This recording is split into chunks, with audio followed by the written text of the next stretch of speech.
and everybody, wow. Okay, so the plane has just touched down. It's an Emirates flight that has just touched down. There's the flight carrying the vaccines that we so much look forward to receiving. I believe hope has arrived.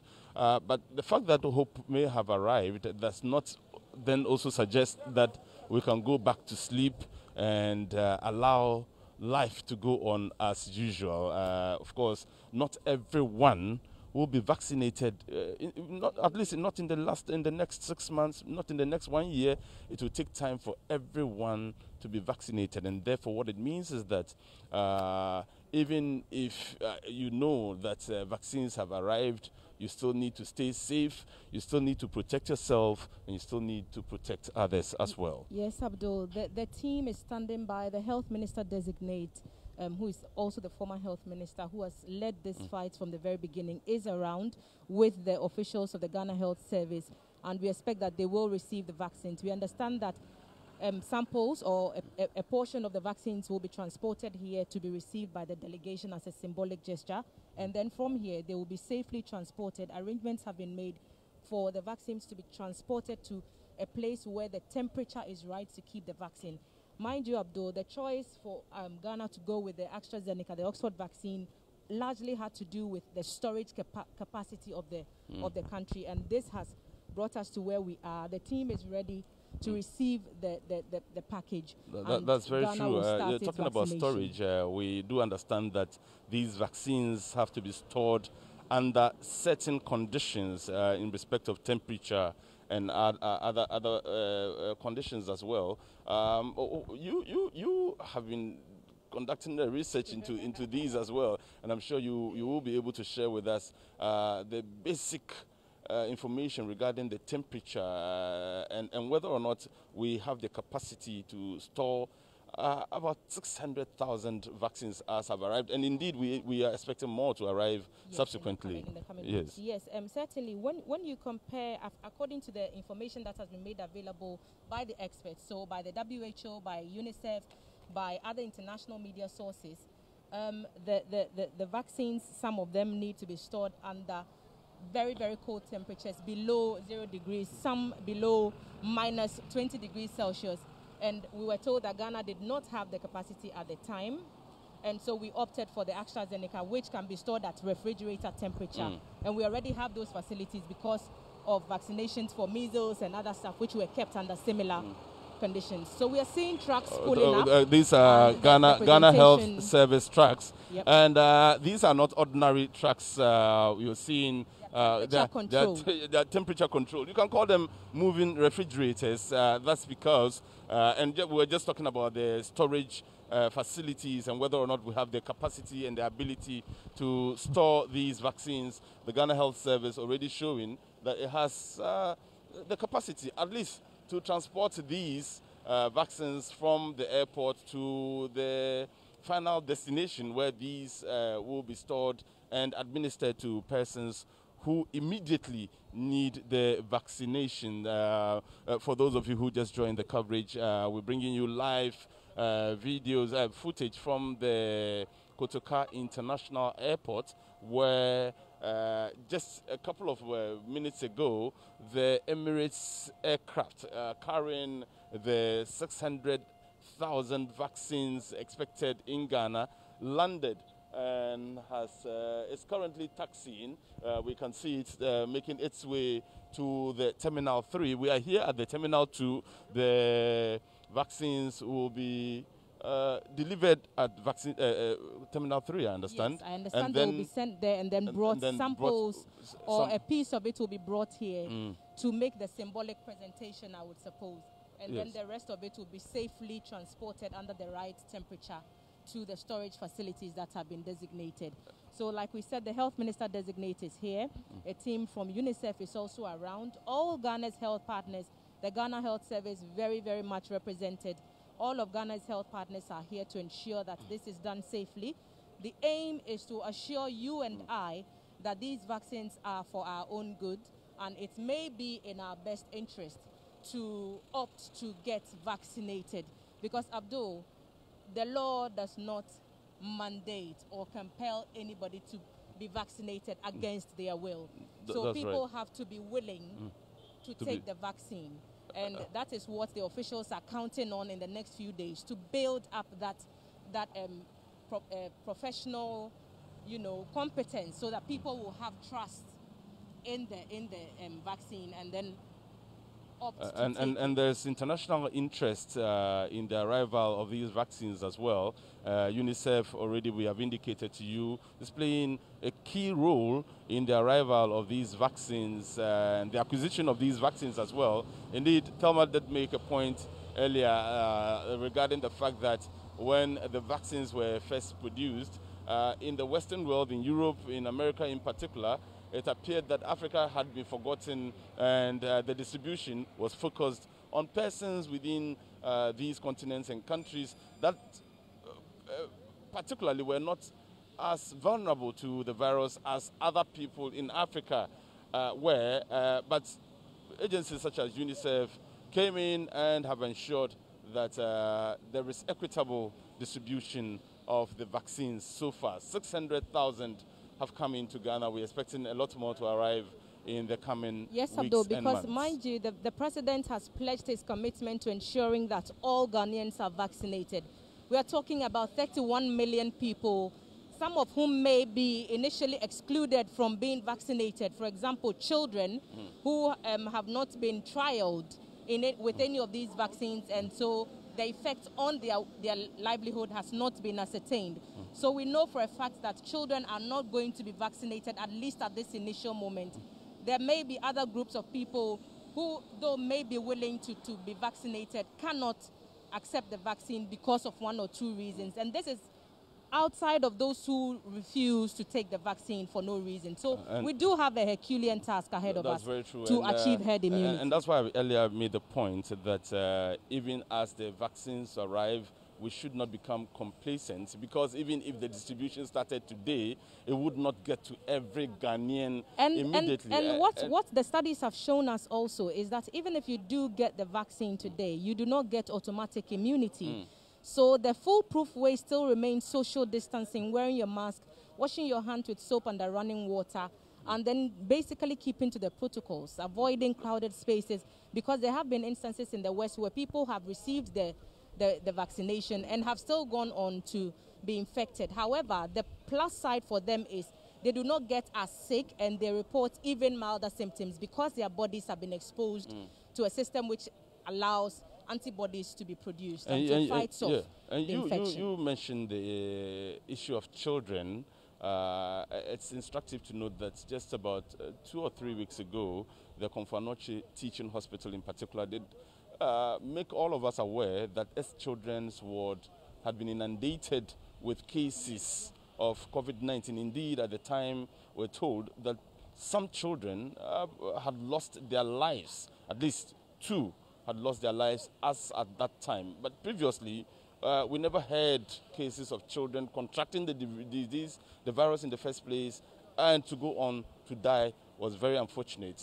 That the new variant appears to be affecting these children. But unfortunately, they cannot be vaccinated, at least not now. What it then means is that even when the vaccination starts rolling out, we still need to protect our children as well. We do, and you would also recall that the Ghana Education Service, as part of measures to protect these children, made the very, authoritative decision not to go ahead with any of the 6th March Independence Day activities.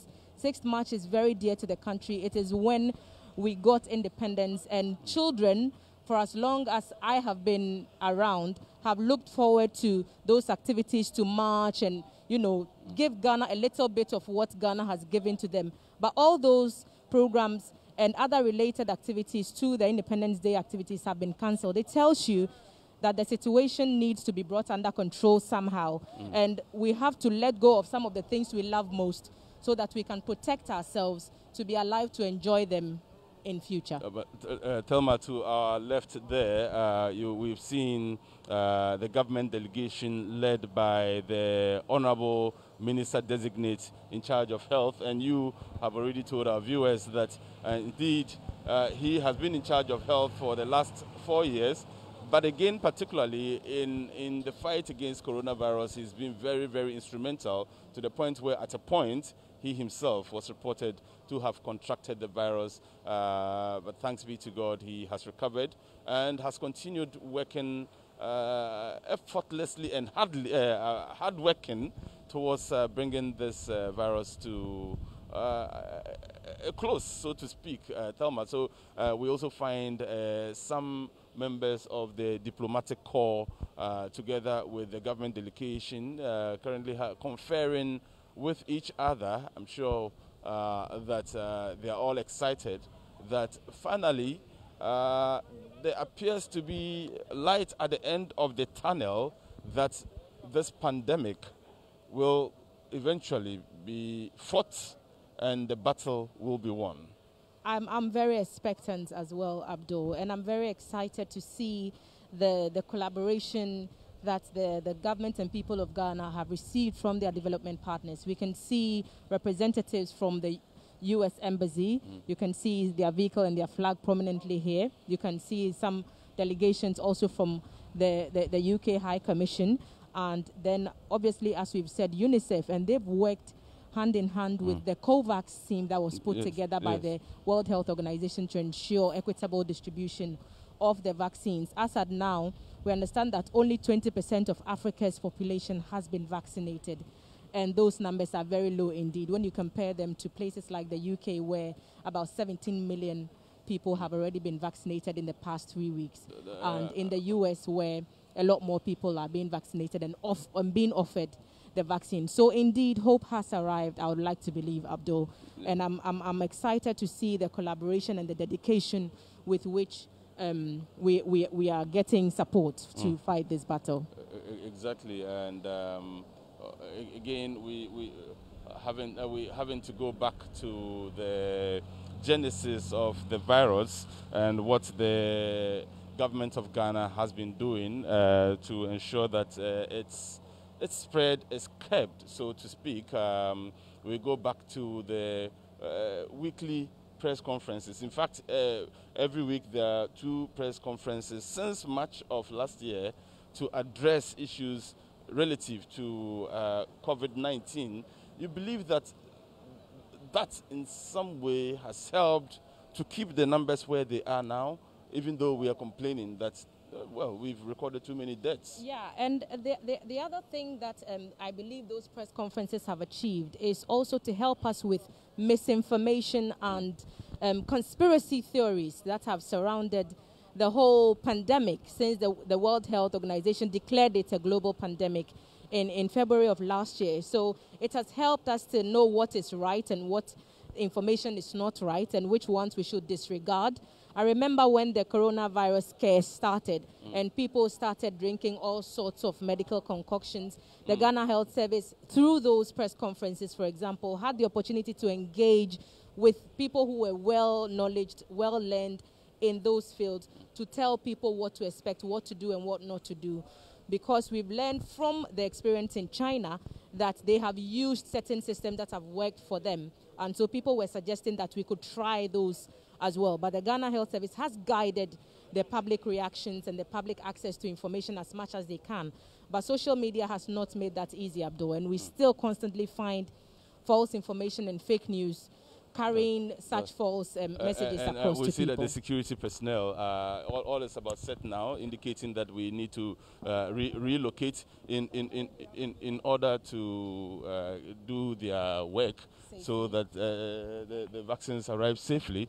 We also need to stay safe anyway, so we will relocate whilst giving you all the information from behind the cameras, telling you all about what to expect as the vaccines are received. Just a little bit of background information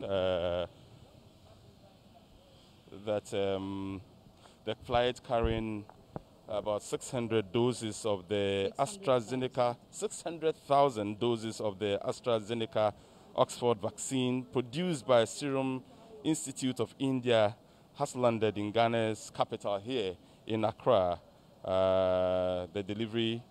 This delivery, of course, we know comes almost a year after the WHO first described the novel coronavirus as a global pandemic, and 8 months after the launch of the COVAX initiative, which was aimed at pooling funds from wealthier countries and non-profits to develop a COVID-19 vaccine and distribute it equitably around the world. Ghana has seen the arrival of the vaccines. The airliner carrying the vaccines landed about 10 minutes ago, is it? Yep. Yes, and we are now awaiting the doses to be transported from the aircraft to where the VIPs have gathered to receive them. We do understand that subsequently the president will be the first gentleman, of course, that is to be expected, the first gentleman to receive the vaccine. I think the information is to start from the 37 military hospital, barring any hitches. And then they're expected to be transported possibly to other health centers to give greater access to our priority at the moment. And the first point of our vaccination plan is to get our frontliners safe and protected. So the plan is to give them the first dip. And so we're expecting the healthcare workers and frontline security personnel and persons with known underlying medical conditions, and then persons who are 60 plus and older will get the first initial opportunity to be given the vaccines. And we expect that a more detailed plan of what that entails will be unraveled later when the officials are able to make the speeches and make that information available to us. Of course, yes. The rollout plan in Ghana is a milestone for the initiative that is trying to narrow a politically sensitive gap between the millions of people being vaccinated in wealthier countries and the comparatively few who have received shots in less developed parts of the world, including Ghana.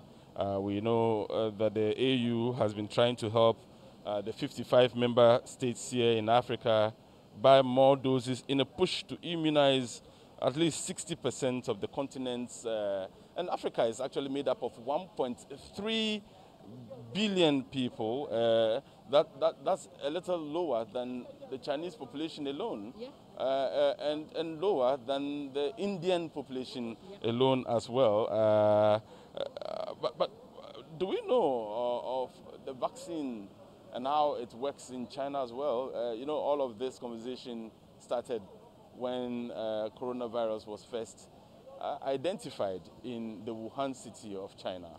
So China was initially getting, bad press a lot for the outbreak in the first place, and they faced allegations and accusations of not alerting the international community early enough to be able to put systems in place to curb further spread of the virus. But Abdul, if you would also recall, China, or news on China, has been largely very, very unforthcoming. So not much has come out from China in the past maybe 6 to 8 months, until recently when the WHO sent a team to investigate the start of the pandemic. And it tells you that largely, as we followed from the international press, that China has succeeded in managing its cases and is still, even currently, implementing strict measures, including quarantine, to keep those numbers down. So something certainly is working for the Chinese, of course, that the world is learning from. Still talking about China, and the vaccines in Africa, China has actually sent vaccines to Zimbabwe and to Equatorial Guinea as well, and they have started rolling out a program to ensure that everybody is vaccinated. And so China hasn't gone to sleep at all. And they've always displayed their willingness to partner with other countries and other delegations from around the world to find us a collective end to this collective problem that we all face. Remember that even Ghana has benefited from donations from, for example, the Jack Ma Foundation. Yes. They brought us PPE, they brought us other supportive, intellect or intelligence to bear on our fight against COVID-19. So we cannot remove China from the equation, and they continue to throw in their support in the fight. Yes. So, Thelma, you have,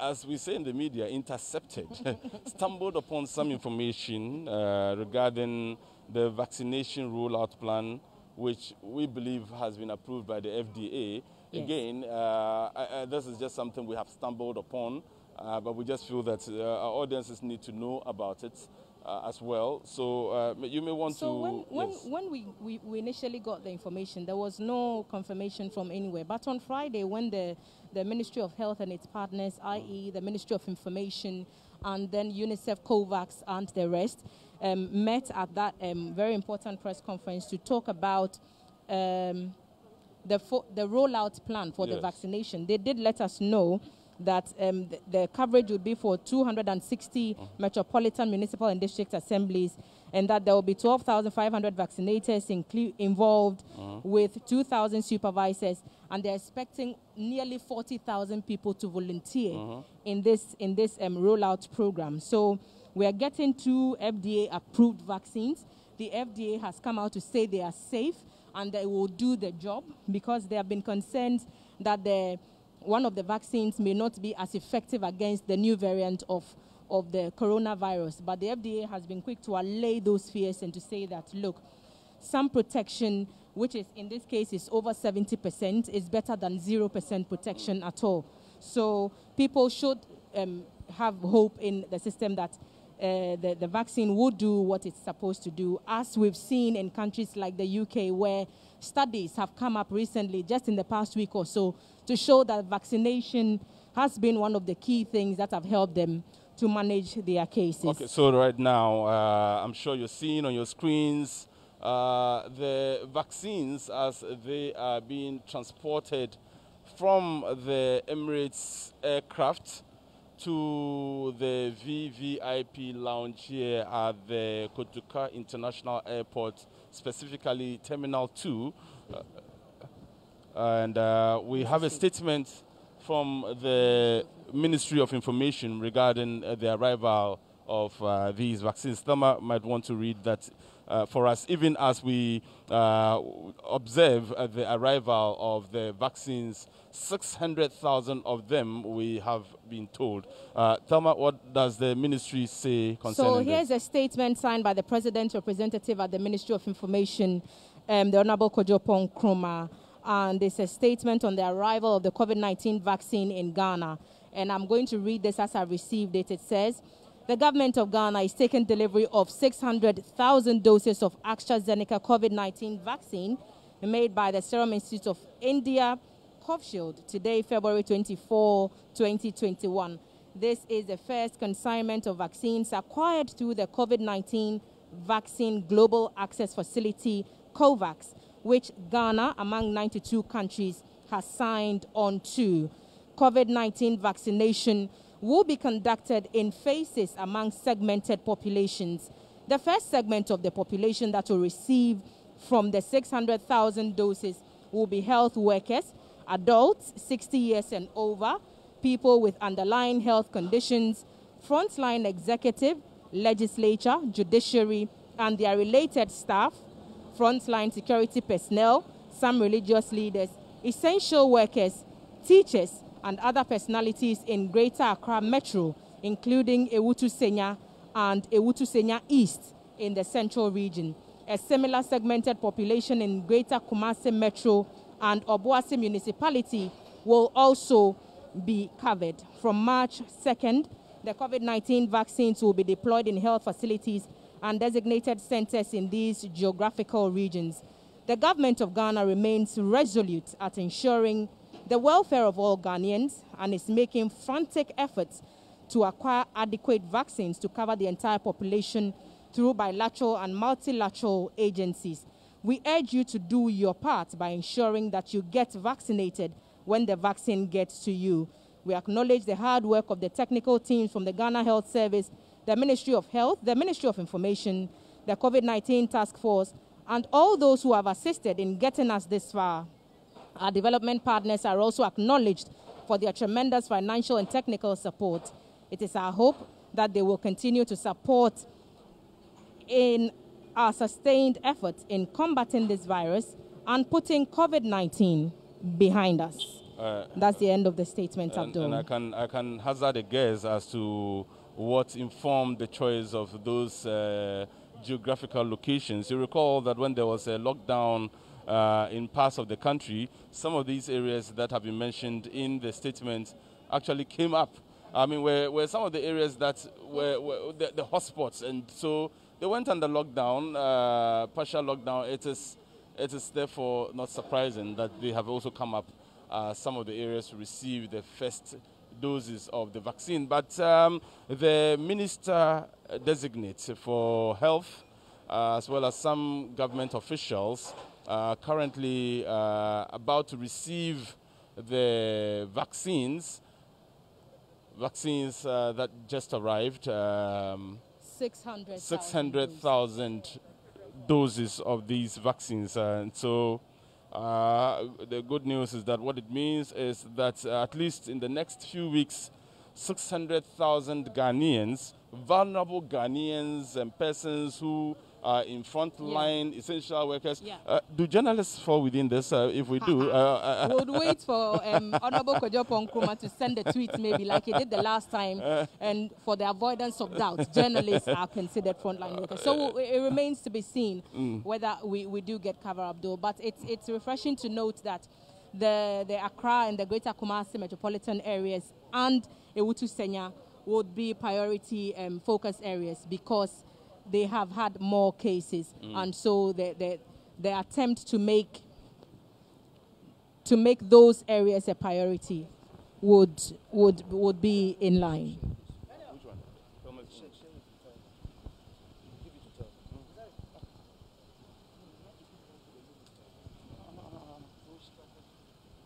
All right. Yes, so it stands to reason, like you said, that these areas should get mention. And as the statement has said, persons with underlying health conditions will also get priority. So at this point, it remains to be seen how that will be determined. I will assume that there has to be some form of medical record that confirms that a person has underlying health conditions. We've been told that persons who are diabetic, persons who have high blood pressure, maybe low blood pressure, people who are asthmatic, and people with other health conditions may be the ones to benefit in that vein. But it remains to be seen how proof of that would be acquired in order to confirm that one indeed is making a legitimate claim to the virus. Because in other countries, we've seen instances where people who are deemed as not vulnerable have, been offered the vaccine and they've taken it, and it has led to uproar. For example, those at the front line and those with very auspicious handing over the vaccines and the designate. We must remember that until he is confirmed, the minister designate for health about to receive the first doses, 600,000 of them, and he's about to make a statement now. COVID facility and the partners, to thank all of you for your generous contribution that has led to this donation that we are receiving today through the COVAX facility.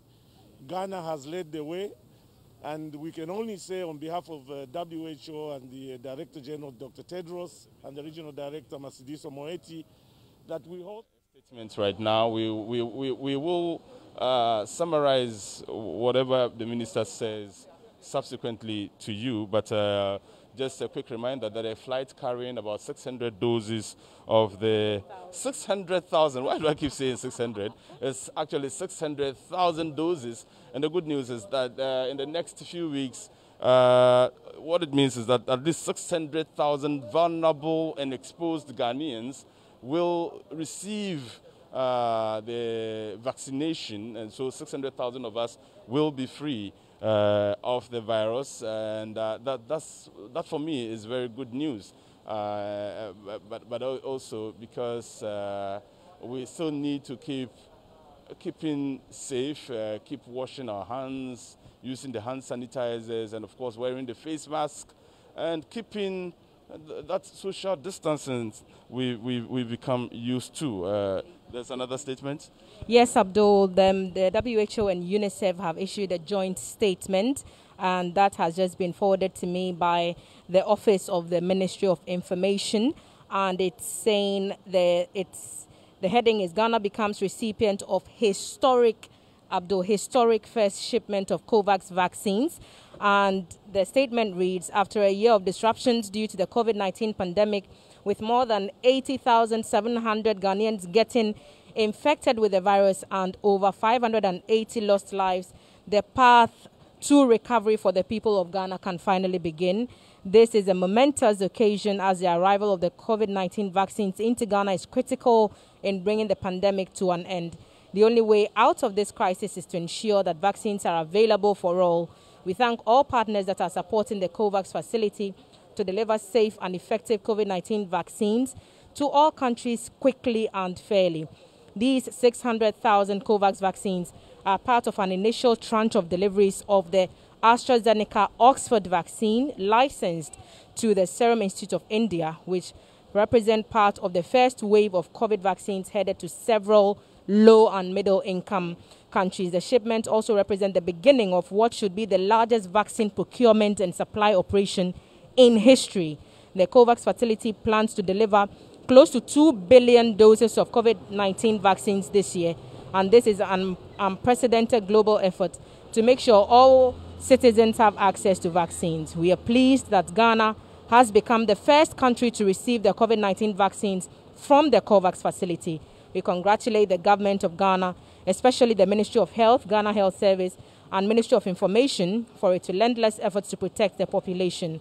As part of the UN country team in Ghana, UNICEF and WHO reiterate our commitment to support the vaccination campaign and contain the spread of the virus in close cooperation with all partners, including Gavi and the Coalition for Epidemic Preparedness Innovations, CEPI. Vaccines save lives. As health workers and other frontline staff are vaccinated, we will be able to gradually see a return to normalcy, including better access to health, education, and protection services. In the spirit of universal health coverage, let's leave no one behind.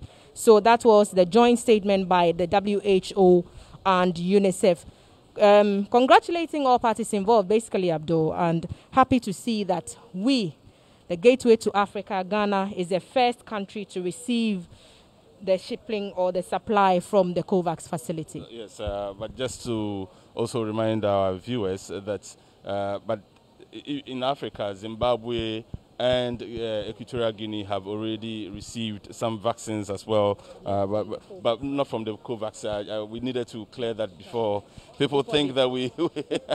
Yes, but the rollout in Ghana is a milestone for the initiative that is trying to narrow what people call a politically sensitive gap between the millions of people being vaccinated in wealthier countries and comparatively few who have received the shots in less developed parts of the world. Whilst others have received many more vaccines, we are now receiving our very first tranche of about 600,000. And remember, our population is estimated to be about 31 million at the moment. So 600,000 is, even though it's exciting news, it's just like a drop in the ocean for now. And what it then means is that we must, there's still a long way to go. We shouldn't throw caution to the wind, and we must continue to observe all the safety protocols we have so much become used to in the last couple of months. It's almost a year now we got our first case, I believe, in March. That was on the 12th of March, where 2 cases were imported. Indeed, for a long time, all the recorded cases in Ghana were imported cases until we began to see some form of community spread, and it has gotten worse ever since. As we said at the very beginning, throughout from March until December last year, we had just about 350 or so persons who had passed away. Unfortunately so, but given the figures that we had seen from other countries, where in a day, in countries like the US, about 1,000 people could die. In fact, in one of the days, in the US alone, 1,200 people died. In Brazil, in one day, 900 people died. In Spain, in one day, and I'm talking about not just one day, but subsequently other days, you have 800 people dying, 900, 1,000 in Spain, in Brazil, in Italy. We had 900 people dying for almost 5 consecutive days, Thelma. And so when we had about 300 for the entire 8 months or so, even though it wasn't exciting, we still we were lucky. We said we were lucky. But in 2 months, we've lost as many people as we lost in the entire 2020. That's unfortunate, Thelma. That is the cause for worry. But Abdul, all is not lost. Hopefully, as we learn more about this new disease and as we adapt to ways to cope with this new normal, some sense of normalcy will return, like the statement from the WHO and UNICEF said. Mind you that in America alone, just over the weekend, they marked the 500,000 deaths in America alone. And they held a ceremony, a minute silence to remember those who had fallen. In the whole of Africa, we've lost about 100,000 people. And that is only a fifth of what America has lost. It is in no way meant to take from the grief that people feel. And I've said on some platforms that COVID-19 has ceased to be about figures and numbers, and it's now people I know, people you know, people who are getting infected are people that you know. Now it's in the communities. You are seeing the people. You saw somebody last week. This week, the person tested positive. You have instances where prominent personalities have come out to say, look, I have tested positive. Unfortunately, we still have stigmatization of persons at workplaces, within the community, of persons who have recovered from COVID-19 being, discriminated against for whatever reason. And that I find very unfortunate, because at least those people have known their status. At least they've tested and at least they've gotten help. But what about those who have not tested and yet they sit in the safety of their ignorance, if I can call it that, to look at those who have bravely gone to test and they have received the treatment and think that they, for some reason, are better off? I find that very contradictory, that someone goes to test and probably tests positive, and another person who actually declines to be tested begins to stigmatize that person who has tested and is actually not showing any signs and symptoms of sickness and so on.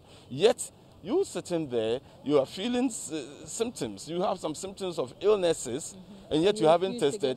Yet you are stigmatizing somebody who has tested positive.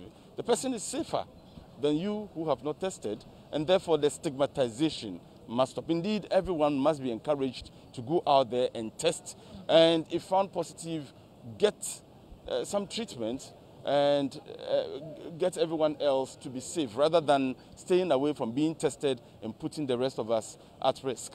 Currently, the cold stores, the mobile cold stores are ready to receive the vaccines. Of course, the Minister Designate for Health and his entourage, as well as the international community here in Ghana, and representatives from UNICEF and the WHO have all witnessed the arrival of the vaccines, have received them formally, and these vaccines will now be transported to other holding facilities in wait for the president to officially receive them and also be the first to be vaccinated in the country before the rollout plan is actually activated. So the vaccines, 600,000 of them, 600,000 have arrived. Right. And we can see that as the trucks are being loaded, some of the delegation have started to leave. It tells you that we've come to the end of the official welcoming of the vaccines into Ghana. We are live in the capital, Accra, and we are at Terminal 2 of the Kotoka International Airport, what used to be our international travel terminal until we got a new facility at Terminal 3, and then the international travel was moved to that building. So we've seen Health Minister Designate receive the vaccines with his team from the Ghana Health Service and also the world partners from UNICEF, WHO, COVAX, and all those who have come to support us. Indeed, they have the eternal gratitude of a nation, because finally we may see some light at the end of what had appeared to be a rather dark tunnel. And for those who have lost their lives in this fight, we can never forget what you've had to sacrifice for us to gain knowledge of how to live with this new disease as we go on in the weeks and months ahead. And we cannot also say thank you enough to the COVAX team who have spearheaded this acquisition of the vaccines, because it is very competitive and a lot of countries are fighting to get vaccines.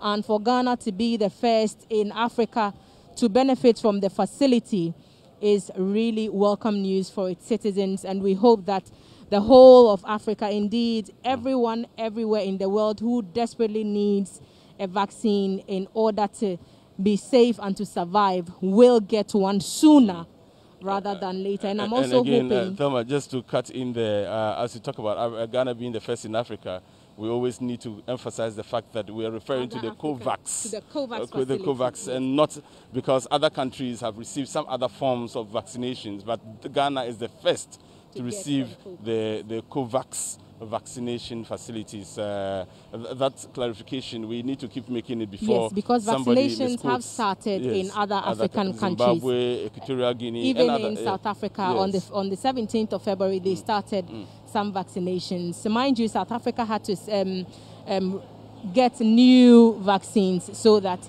they can deal with their new strain. So the vaccines are being loaded, yes, and we can see that on our screen. Very historic things we are seeing here, Abdul. The end in sight in our COVID fight. Of course, but again, we keep cautioning Ghanaians that this does not mean that we lower our guards. We are not out of the woods, not yet. And even for those who will be privileged to be among the first to receive the vaccines, it does not guarantee you against contracting the virus 100%. You still need to stay away from all the issues that can lead to a contraction of the virus. And that's what is important, that as much as possible, let's stick to all the COVID-19 protection protocols, even as the vaccines have arrived, and even as the rollout will start after the 2nd of March, when the president initially officially receives them and proceeds to give us the rollout plan. Yes, I'm excited for particularly, obviously I'm excited for the whole country, but the people who are top of my list is for the frontline workers and all the people in the health sector generally who have been at the forefront of this fight, bravely fighting to protect the rest of us who are now referred to as mere mortals, because those people are heroes. They have saved the country a great deal of human resource, and they deserve every commendation that comes their way. I'm happy that with this vaccination, once they get it, they will have an extra layer of protection, because we know that the distribution of PPEs from what we've been told, have not been at 100%. And we look forward to seeing the numbers become better so that as we move on to other things to do in the country later on in the year, we'll be more confident of safety. That's right. And even as you will talk about, you have spoken about frontline workers. You recall that when the president initially gave out some incentives to frontline workers, all manner of people came out to define themselves as frontline workers. I just hope that that controversy we experience will not happen this time around, and that the proper definition for frontline workers would have already been put out there for people who know that they belong to that circle or not, not to come out to create any unnecessary controversies even as we receive this very exciting news. Yes, I think that apart from the key people for me being frontline workers that I'm excited for the persons in the upper age demographic who have been identified as being vulnerable, so the 60-plus population. I'm excited that my grandmother at home will have access to a vaccine. Your father and your mother, who is advanced in age, will have access to a vaccine. I'm hoping that people would see the benefit of being vaccinated and so turn up en masse to take the jab, because we've seen other countries where people who have refused the vaccine have been offered alternatives which have been costly. What do I mean, Abdul? A friend of mine who lectures at the university in United Arab Emirates has been told that they needed to get vaccinated or pay for tests every 2 weeks from their pockets. Wow. So if you refused to get the vaccination, you had to pay for the test yourself. And I'm hoping that it will not come to that point, and that everything that we are seeing today will be reassuring to the public, Abdul, so that they will be better informed to go out and be vaccinated. I'm excited at the level of partnership that we've seen here today from our development partners, and I'm hoping that the Ghanaian people would rally together as we always have to make this vaccination dream a reality and a success. All right, and so Thelma, I think that's about it for now. For those who just joined, those are the vaccines getting onto the trucks to be transported to some other storage facilities for the rollout proper to be activated. 600,000 of them arrived in the country about some 30 minutes ago on an Emirates airliner. The Minister for Health designate and other government officials were here together with